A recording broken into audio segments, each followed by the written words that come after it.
The will was read on a Thursday in November, and the cave was listed third, after the debts and before the pocket watch, which told you something about how the family regarded it. Vera Flint was 18 years old and had been told to find her own arrangements before the month was out, and the cave was the only thing in the will with her name beside it, so she went to look at it the following morning before she had decided what she thought about it, because she had learned from her grandmother that deciding what you thought about something before you looked at it was the kind of mistake that compounded. The cave was on the western edge of the property her uncle had worked for 30 years, a limestone opening in the hillside above the dry creek bed, about 30 feet wide at the mouth and narrowing into the rock for a distance she could not immediately determine because her lantern only carried so far. What she could determine in the first 10 minutes was this: the temperature inside the cave was significantly colder than the November air outside, and the floor was flat and dry, and the walls were solid and showed no water seepage, and somewhere in the deeper section there was a sound that was not wind and not animal, but was consistent and low, the sound of something moving in the rock that had been moving long enough that the rock around it had smoothed. She stood in the cave for a long time. She went back the next morning and the morning after that, each time going a little further in, with a longer piece of rope tied to a stake at the mouth, so she knew where she was in relation to the opening. On the fourth morning she found the source of the sound, which was a spring emerging from a fracture in the east wall 40 feet into the cave, cold and clear, and running along the cave floor in a channel that had been cut by the water itself over time, too long to count. She put her hand in the spring and held it there until her hand hurt from the cold. Then she sat on the flat cave floor beside the spring and thought. She thought for a long time. The family, her uncle's widow and 2 adult cousins, had offered her the cave because it was the least useful thing on the property. This was a statement about their understanding of the cave, not about the cave. The cave had a consistent cold temperature, a flat, dry floor, a solid ceiling, a reliable spring, and an opening large enough to drive a wagon through if you removed the brush from the entrance, which she had noted on her third visit as brush rather than permanent obstruction. She stood up and went back to the mouth and looked at the entrance and the slope above it and the dry creek bed below and the road that ran along the base of the hill a quarter-mile south. Then she walked back to the house where she was still permitted to sleep for another 3 weeks, and sat at the table in the room she had occupied for 6 years, and wrote in her notebook, which she had been keeping since she was 12, and which was on its 4th volume, November. Cave, spring temperature approximately 40 degrees, consistent, floor usable, entrance clearable, spring producing, road 1/4 mile south. She stopped writing and looked at what she had written. Then she wrote one more line. This is a cold room that nobody built. She underlined it once and closed the notebook. If you are watching this from somewhere the cold matters, leave your city in the comments. I want to know where this story lands. The first person she talked to about the cave was not a member of her family. It was a woman named Dorcas Hale who ran the dry goods store in Morrow and who had been in the county for 40 years and who had, in Vera's observation over 6 years of being sent to the store on errands, the particular quality of knowing more than she indicated and indicating only what was useful. Vera had been buying lamp oil and writing paper from Dorcas Hale since she was 12, and the woman had never once spoken to her about anything except the transaction, which Vera had interpreted as respect for a child's autonomy rather than indifference, and which she now intended to test. She went to the store on a Friday and bought what she needed and then said, when Dorcas handed her the change, "I'd like to ask you something that isn't about the store." Dorcas looked at her. She said, "All right." Vera described the cave, the temperature, the spring, the floor, the entrance, the road distance. She described it in the same order she had written it in the notebook, which was the order that moved from physical fact to implication, and she watched Dorcas as she described it, which told her more than Dorcas's eventual response would tell her, because what Dorcas's expression did while Vera was talking was shift, slightly and not dramatically, from the neutral attention of a shopkeeper listening to a customer to something more focused, the attention of someone receiving information they had not expected to receive, and that they were reassessing against what they already knew. When Vera finished, Dorcas was quiet for a moment. Then she said, "How cold is the spring?" Vera said, "Cold enough to hurt your hand in under a minute." Dorcas looked at the counter between them. She said, "There's a man named Harker who brings ice down from the northern lakes in the summer. He has 3 regular accounts in this county. He has trouble in June and July when the transport time is long and the loss rate is high." She looked at Vera. "He's been looking for a reliable cold storage point south of the Lake Road for 2 years." Vera wrote the name Harker in her notebook that evening, and beside it wrote, "Ice transport, loss rate in summer, cold storage south of the Lake Road."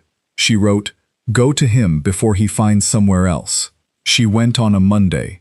She borrowed the store horse, which Dorcas allowed without discussion and without being asked twice, and she rode 12 miles north to the Lake Road and found Harker at the distribution yard he kept there, a broad man in his 50s, with the watchful, economical manner of someone who has spent decades calculating spoilage against distance and has no patience for imprecision. He looked at her with the expression men had when an 18-year-old girl arrived to discuss a business arrangement, which was the expression of someone deciding whether to invest the time. She described the cave in 45 seconds. He did not interrupt. When she finished, he said, "How do you know the temperature is consistent?" She said, "I've taken it at the same hour on 7 consecutive mornings." He said, "With what?" She said, "My hand and a thermometer." He said, "You have a thermometer." She said, "I have my grandmother's thermometer." He looked at her for a long time. Then he said, "I'd want to see it before I agreed to anything." She said, "Come Thursday." He came Thursday. He walked into the cave with his own thermometer and stood at the spring and checked the temperature and walked the full length of the cave to where it narrowed and came back and stood at the entrance and looked at the road in the distance and at the slope and at the entrance dimensions.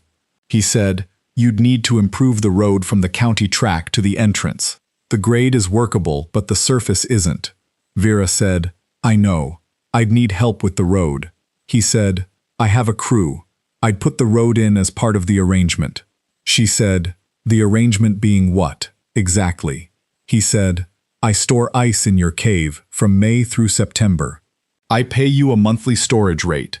I improve the road at my expense and maintain it. You keep the spring clear and the entrance passable." He named the monthly rate. She wrote it in her notebook in front of him, which she had brought. She looked at the number. She said, "The road improvement adds value to the property, beyond the storage arrangement. I'd want the road to remain after any storage arrangement ends." He said, "That's fair." She said, "Then we should put it in writing." He looked at her. He said, "You're 18. She said, "The cave is mine." He almost smiled. "Not quite."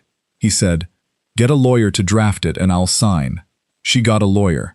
The lawyer was a man in Morrow named Fitch who handled land transactions and who looked at Vera when she came into his office with the expression she was becoming accustomed to, which she had decided to use as information rather than obstacle, because the expression told her that whoever wore it had decided something about her before she opened her mouth, which meant she was always operating with more information than they thought she had.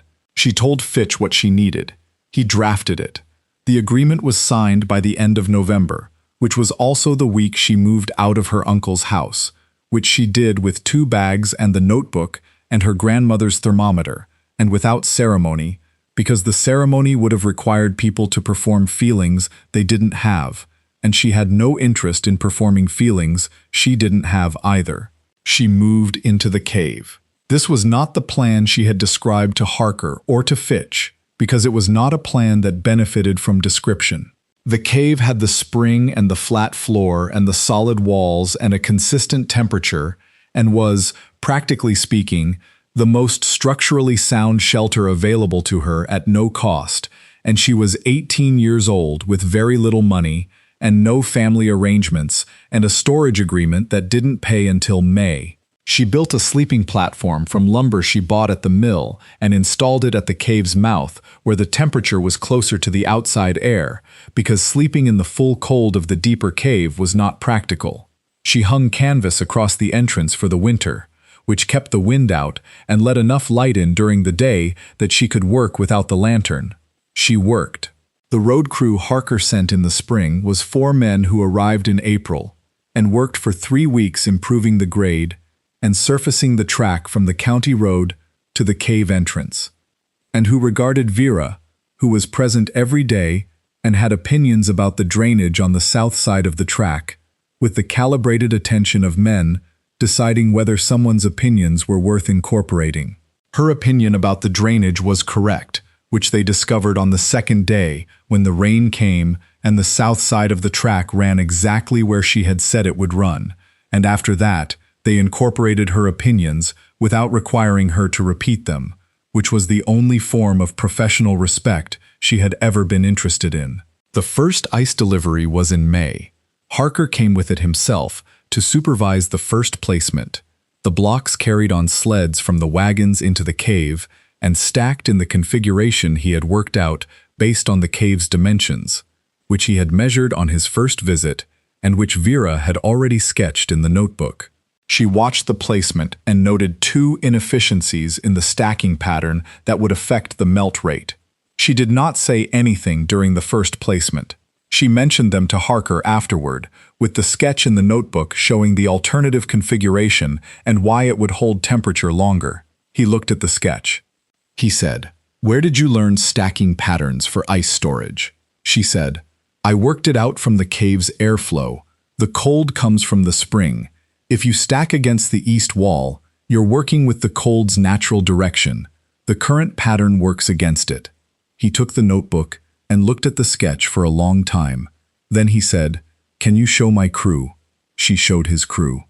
The revised configuration was used from the second placement onward, and Harker noted in the following month that the melt rate had dropped by a figure he described as significant, which in the storage business meant the difference between profitable and not, and which he communicated to Vera not as a compliment but as a fact, which was the kind of communication she found most useful. The county began to understand what was in the hillside by the end of the first summer, which was the natural consequence of Harker's crew using the road and the storage arrangement, producing results that Harker mentioned to his other accounts, who mentioned it to other people.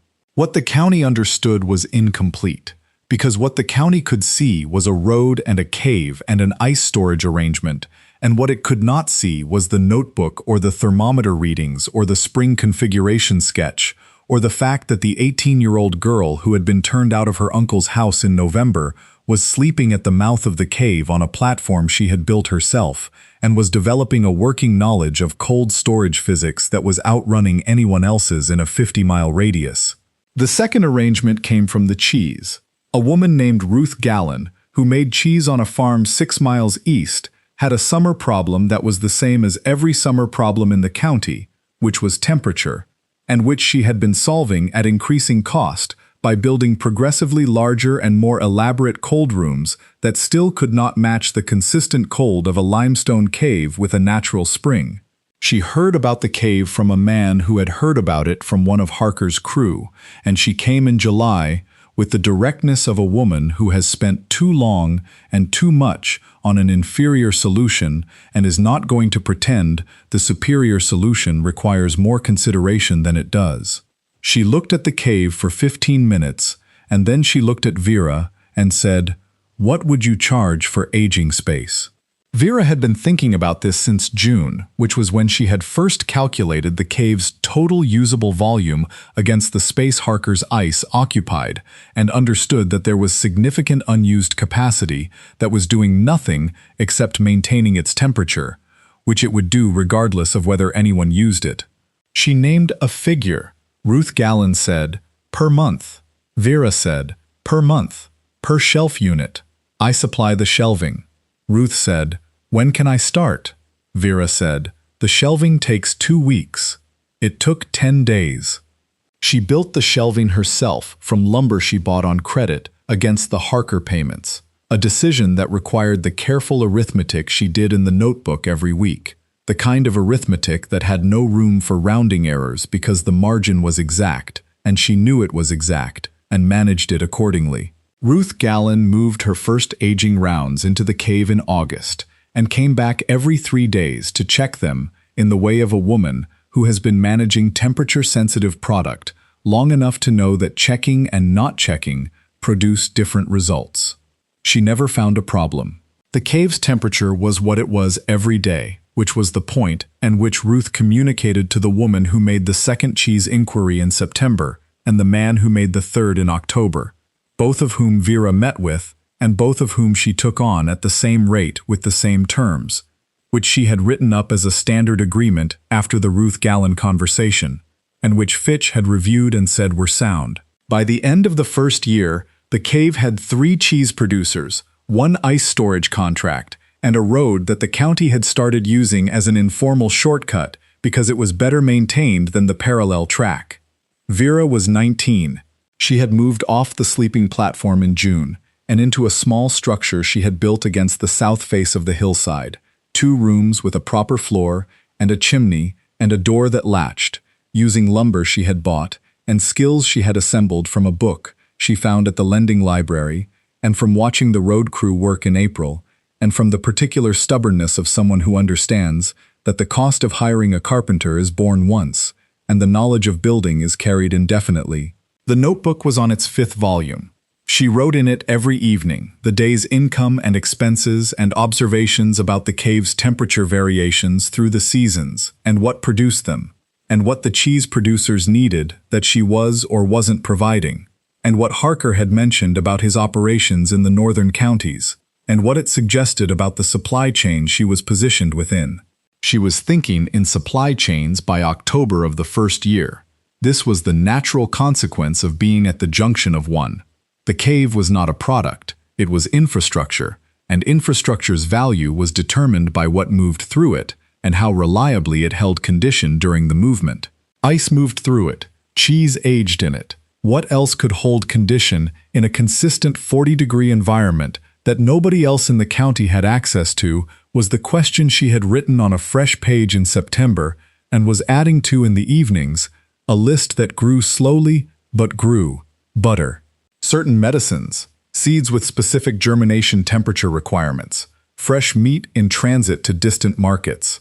She wrote them down and put a star beside the ones she could develop without significant additional capital, and a circle beside the ones that would require relationships she didn't yet have.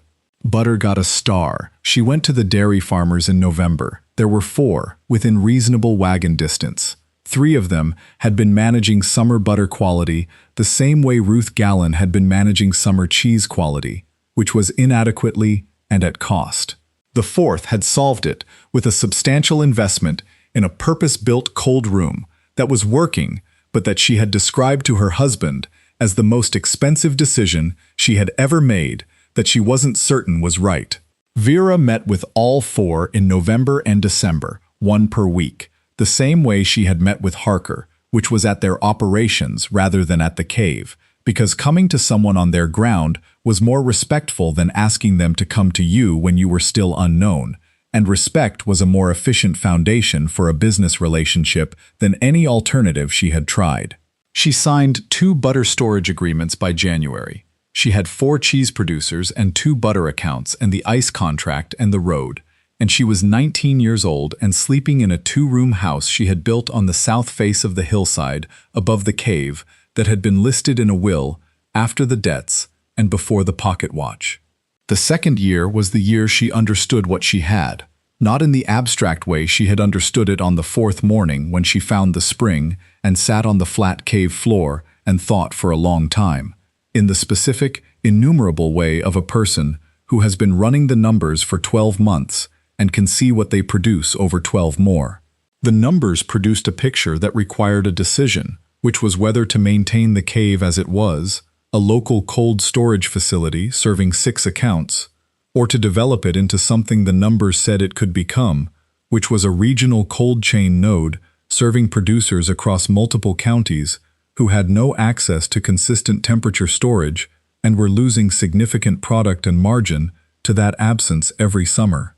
The decision required capital she didn't have, and relationships she hadn't built yet, and a scale of operation that was different in kind from what she was running, not just larger. She wrote the decision as a question on a new page: maintain or develop. She wrote it and left the page blank for 3 days, which was the time she needed to understand that she already knew the answer, which was that she had not found the spring in the back of the cave on the 4th morning and sat there thinking in order to run 6 storage accounts and a well-maintained road. She wrote, develop. She wrote it and turned the page and started on the plan, which took 6 weeks to complete, to a level she was willing to show to anyone else, and which she showed first to Dorcas Hale, who had given her Harker's name 14 months ago and whose judgment she had been testing against outcomes ever since, with a result that confirmed the original assessment. Dorcas read the plan at the store counter on a Tuesday evening after closing, which was when she had time and which she had indicated was acceptable. She read it without interruption, and when she was done, she set it on the counter and said, "You need a banker or an investor." Vera said, "I know." Dorcas said, "Not the Morrow Bank.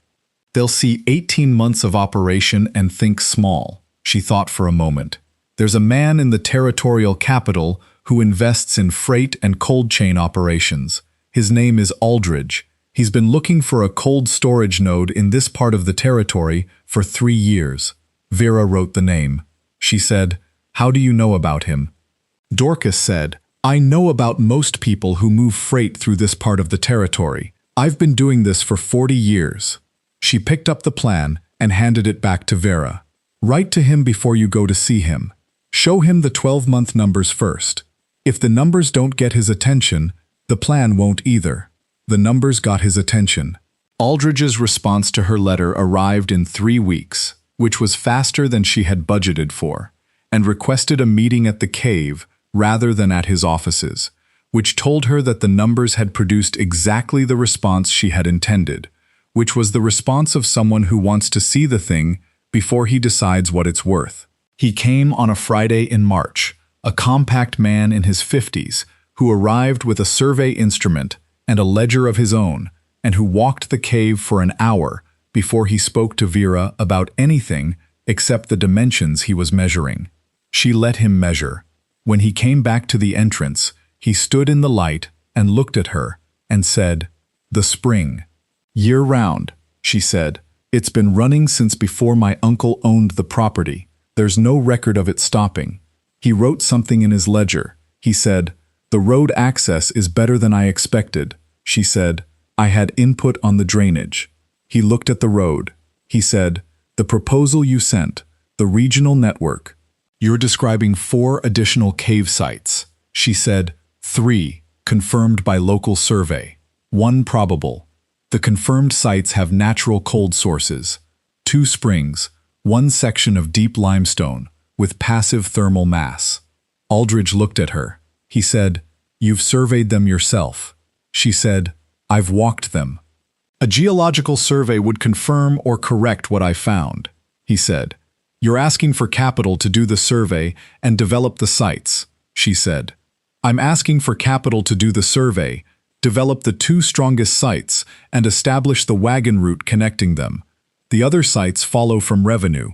He was quiet for a while. He looked at the cave entrance and the road and the hillside. He said, "Most people who come to me with a regional freight proposal have an existing operation of 5 or more years." Vera said, "Most people who come to you didn't start with a cave and a spring and a thermometer." He looked at her. He almost smiled. He did not. He said, "I'll want a partnership structure rather than a loan." She said, "I expected that. The terms are in the appendix." He had not read the appendix. She watched him understand that she had written an appendix. He took the proposal back out of his coat and found the appendix and read it, standing at the cave entrance in the March light. He read it twice. He said, "The ownership split in year 3. She said, "Adjusts based on whether the second site is operational on schedule. If it is, my percentage increases." If it isn't, yours does. He said, "You're betting on your own timeline." She said, "I'm confident in the survey. The timeline follows from the survey." He closed the proposal. He said, "I'll have my lawyer look at the appendix terms." She said, "Fitch and Morrow already reviewed them. I can give you his contact." He said, "I know Fitch." He looked at the cave one more time. He said, "The girl who inherited the cave. That's what they're calling this in town." She said, "I know." He said, "They mean it as a diminishment." She said, "I know that too." He put the proposal in his coat. He said, "I'll be in touch by the end of the month." He was in touch in 12 days. The partnership was signed in April, 2 years and 5 months after the will was read on a Thursday in November, and the cave was listed third, after the debts. The second cave site came online in September of the third year, the geological survey having confirmed the spring at the location Vera had identified on foot, and Aldridge having approved the development capital in June after the survey results matched her preliminary findings with sufficient precision that the precision itself was the argument. The wagon route connecting the two sites was established in October, a scheduled run 3 times weekly carrying cheese and butter and ice, and increasingly other perishables from producers who had heard about the cold chain the way producers hear about anything that solves a problem they have been paying to manage inadequately, which is with the particular urgency of people who have been spending money on a problem and have just discovered they don't have to.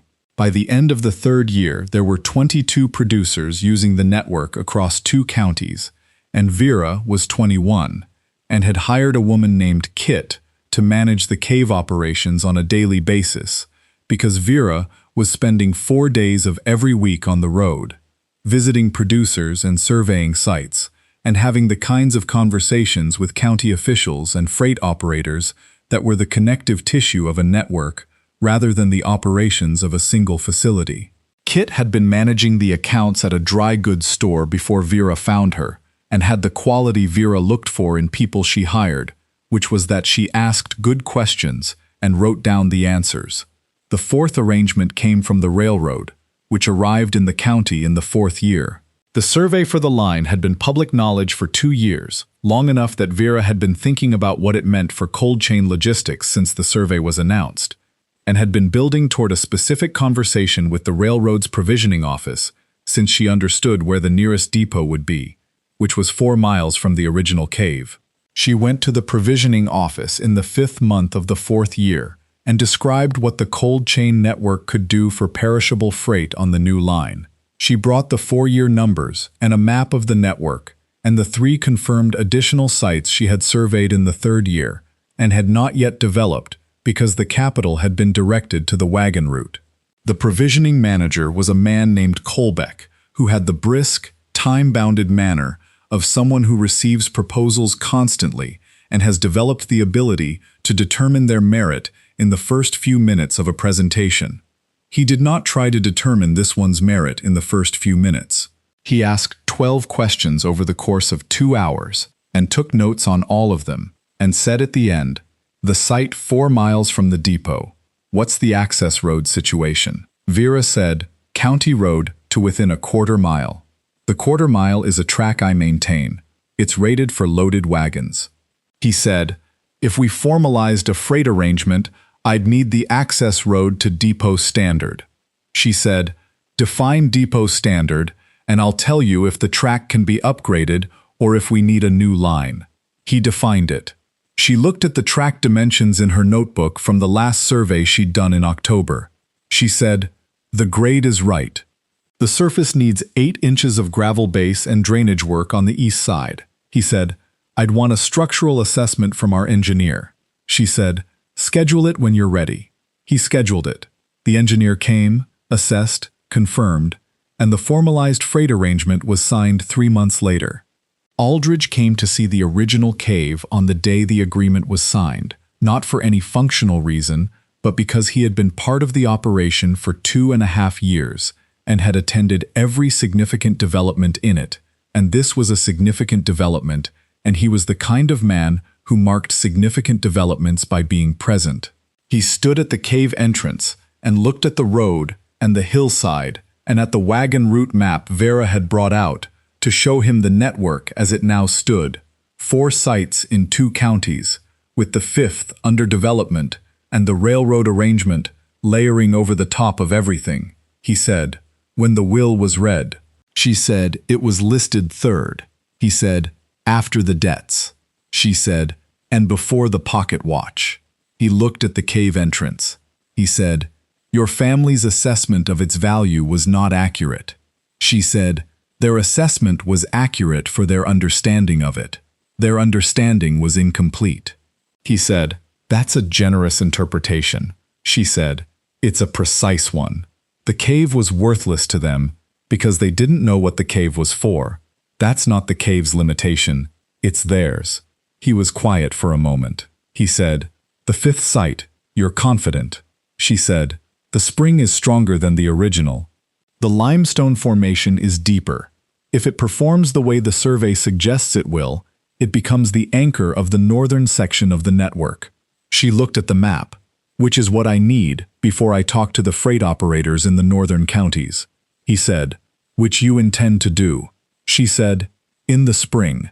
He looked at the map and then at her, with the expression he had been developing since the day he stood at the cave entrance reading the appendix of her proposal, which was the expression of a man who had made many investments and could identify, in retrospect, the 2 or 3 that had been in a different category from the rest.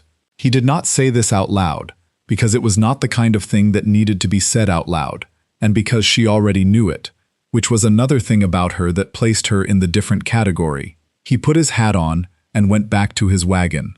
Vera stood at the cave entrance for a few minutes after he left, alone with the sound of the spring somewhere in the dark behind her, which was the sound she had first heard on the 4th morning when she was 18 years old and walked into the hill with a lantern and a rope tied to a stake and found what she found. She had not known then exactly what she had found. She had known it was something, and that the something required understanding before it required anything else, and that the understanding required time and observation and the willingness to live in the difficulty of the interval between finding a thing and knowing what it was for. She had lived in that interval. She knew what it was for now. She went inside and opened the notebook to a new page and wrote the date at the top, and below it the terms of the railroad arrangement and the status of the 5th site and the names of the 3 freight operators in the northern counties she intended to contact in the spring. She wrote them in the same hand she had written everything since she was 12, small and level and sequential, each entry dated, each observation numbered, the record of a thing built from a cave and a spring, and the understanding that the people who call something worthless are usually the people who never looked at it carefully enough to learn what it was worth. The 5th site came online in June of the 5th year, which was 2 months ahead of the schedule she had given Aldridge, and 1 month ahead of the schedule she had given herself, which was the kind of outcome that was the result of preparation rather than luck. The survey having been thorough enough that the construction encountered no significant surprises, and the crew she had hired, 2 men who had worked the 2nd and 3rd site development and understood her standards by the time the 5th site began, needing less supervision than she had budgeted time for. She used the time she had budgeted for supervision to begin the conversations with the northern freight operators, which was a month earlier than planned, and which meant that 2 of the 3 were available for preliminary meetings before the summer freight season peaked, which was when they were most motivated to discuss cold chain arrangements. Both meetings went better than she had projected. The first operator had heard about the railroad arrangement from Colbeck, who had apparently mentioned it at a freight association meeting in the territorial capital, which Vera had not known about and which had done work she had not needed to do, which was to establish the credibility of the network before she walked into the room. The second operator had heard about it from the first. She signed preliminary agreements with both by August, conditional on the 5th site achieving the storage capacity she had projected, which it achieved in September, and which she documented with the same thermometer readings and capacity measurements she had been taking at every site since the original cave. The documentation was the thing that mattered, in every one of these conversations. Not the cave itself, not the road, not the network on the map, the documentation, the record of temperatures over time, of storage capacity demonstrated rather than claimed, of melt rates and product condition and transit times, and the consistent, daily attention to what the thing was actually doing rather than what she intended it to do. She had been building that record since November of the first year, and it was now 5 years of data. And the 5 years of data was the argument that required no supporting argument, because it was the kind of record that answered every question before the question was asked, and that told anyone who read it something that was more valuable than any individual data point within it, which was that the person who kept the record understood the operation at the level of its mechanism, not its surface, and that the mechanism had been consistent and reliable because it had been understood rather than merely used. Dorcas Hale retired the dry goods store in the fall of the 5th year, which Vera learned about on a Tuesday when she came in for lamp oil and found the store in the process of being inventoried by a young man she didn't recognize. She found Dorcas at the house behind the store, and they sat at the kitchen table, and Dorcas poured tea without being asked, and said, "I heard about the northern operators." Vera said, "Word still travels." Dorcas said, "In this county, it always will." She looked at her tea. "When I told you about Harker, I thought the arrangement might work for a season or two." She set the cup down. "I didn't think past that." Vera looked at her. She said, "You gave me the first direction. Everything after was from that." Dorcas said, "The direction was one sentence." Vera said, "The right sentence at the right moment is worth more than a long conversation at the wrong one." Dorcas was quiet. She looked at Vera the way she had been looking at her since November, 4 years ago, when Vera had stood at the store counter and said she had something to ask that wasn't about the store, with the specific attention of a woman who had spent 40 years taking accurate measure of people and who had taken Vera's measure on that first occasion and had been updating it with each subsequent contact, and who had arrived by the 5th year at a number considerably larger than the original estimate. She said, "What's next?" Vera said, "The eastern counties. There are 2 natural cold sites I've identified from the geological survey, and the railroad is expanding the eastern line next year." She paused. "And I'd like to talk to Aldridge about bringing on a third partner who knows the eastern freight operations before I go into those conversations." Dorcas nodded. She said, "You'll need someone who knows that territory the way I know this one." Vera said, "Do you know anyone?" Dorcas looked at her with the dry, precise expression that was as close as she got to amusement. She said, "I know people everywhere. I've been ordering goods from the eastern suppliers for 40 years. She stood up and went to the desk in the corner and took out a notebook of her own, older and thicker than Vera's, and wrote a name and a location on a slip of paper and brought it back and set it on the table between them. Vera looked at it.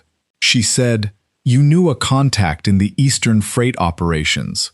Dorcas said, "I know contacts in most places that goods travel through." She sat back down. "I didn't give it to you before because you weren't ready for it before." Vera looked at the slip of paper. She said, "How did you know when I was ready?" Dorcas picked up her tea. She said, "The same way I knew you were worth talking to in the first place. You asked the right questions in the right order." Vera folded the paper and put it in her coat pocket. She said, "Thank you." Dorcas said, "Thank me when the eastern counties are done." She did not say it dismissively. She said it the way she said most things, as a statement of what the logical next step was, and an indication that she expected Vera to take it, which was the most useful form of encouragement, and the only form Vera had ever been able to use. She rode back to the cave in the October light, the road smooth and well-maintained beneath the horse, the surface carrying the evidence of 5 years of care, and the specific drainage work on the south side that the crew had done in April, and that she had noted in the notebook the same day. The cave entrance was visible from the road now, the the brush long since cleared and the entrance marked with 2 timber posts she had installed in the 3rd year as a practical measure, and which had become, without any design on her part, recognizable to everyone in the county as the marker for something specific and reliable. The entrance to the thing that kept the cold when the season turned warm, and that was there every morning when you checked it, because it had been there every morning for 5 years, and the person responsible for it understood what made it work, at the level of the spring and the limestone and the air movement through the cave, and not at the level of what people said about caves on hillsides above dry creek beds when a will was being read on a Thursday in November. She put the horse in the paddock and went into the house and sat at the kitchen table and opened the notebook and wrote the date, and below it the name on Dorcas's slip of paper, and the eastern counties, and the 2 geological sites, and the railroad's eastern expansion, and the conversation with Aldridge she would have next week about the 3rd partner. She wrote it all in the small, level hand she had developed over 6 volumes, each entry dated, each observation sequential, the record of a thing that had started with a lantern and a rope tied to a stake, and the particular willingness to walk into the dark far enough to find what was there, which was the spring, which was the cold, which was the mechanism of everything that followed, built from a cave that had been listed in a will after the debts and before the pocket watch, because no one had loved it enough to understand it, and which had become, in the hands of the person it was left to, the foundation of something that the county had not had words for when it started, and that it now simply called, without drama and without quite knowing when the shift had happened, Vera Flint's operation. She closed the notebook. Outside, the October evening was doing what October evenings do in limestone country, going cold early and cleanly, the warmth leaving the air the way warmth leaves places where the stone underneath holds cold better than the sun can overcome, which was the same principle she had understood on the 4th morning when she put her hand in the spring and felt the cold of it all the way to the bone and sat down on the flat cave floor and began, in the quiet and the dark and the sound of the water moving through rock that had been moving through it for longer than anyone's memory of the hill, to understand what she had. The eastern counties took 3 years. This was not longer than she had planned. It was exactly as long as she had planned, because she had planned them as 3 years of work rather than 3 years of hoping, which were the same duration and entirely different in what they produced. The contact Dorcas had given her, a woman named Sable who had been moving freight through the Eastern Territory for 15 years and who received Vera's letter with the attention of someone who has learned to identify a serious inquiry by the quality of the questions it contains, had become by the end of the first Eastern year a working partnership that Aldridge had formally incorporated into the network structure in the way Vera had proposed, with the 3rd partner term she had drafted before the conversation began, because she had learned from every negotiation she had been in that arriving with written terms was not aggression, but preparation, and that preparation was the only thing that had ever moved a conversation from general interest to specific commitment in a reliable time frame.